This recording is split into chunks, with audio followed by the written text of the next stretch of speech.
ইরানের শক্তিশালী প্রেসিডেন্ট ইব্রাহিম রাইসির মৃত্যুর পেছনে গণমাধ্যমগুলোতে বৈরী আবহাওয়াকে দায়ী করা হলেও এটি নিছক দুর্ঘটনা নাকি পরিকল্পিত হত্যাকাণ্ড তা নিয়ে নেটিজেনদের জল্পনা কল্পনার শেষ নেই।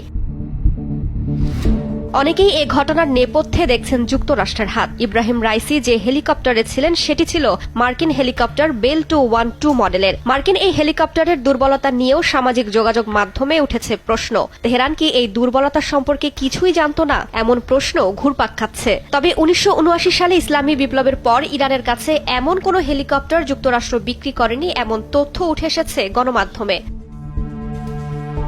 সামাজিক যোগাযোগ মাধ্যম এক্স ব্যবহারকারী অনেকের সন্দেহ ইসরায়েলের দিকে। সম্প্রতি ইরানি প্রেসিডেন্ট রাইসির নেতৃত্বে ইসরায়েলি ভূখণ্ডে সরাসরি হামলা চালানো হয়। এতে ইসরায়েল ও যুক্তরাষ্ট্র সহ পশ্চিমাদের চক্ষুশূল হয়ে ওঠেন ইব্রাহিম রাইসি। তাই হেলিকপ্টার বিধ্বস্তের এ ঘটনাকে নিছক দুর্ঘটনা মনে করছেন না অনেকে। এছাড়া ইরানের সরকার বা দায়িত্বশীল সূত্র নিশ্চিত করার আগেই ইসরায়েলি সংবাদ মাধ্যম রাইসের নিহত হওয়ার ও তার উত্তরসূরি কে হবে তার খবর প্রকাশ করেছে। এমন তথ্য দিয়ে অনেকেই এ ঘটনায় ইসরায়েলকে জড়িয়েছেন।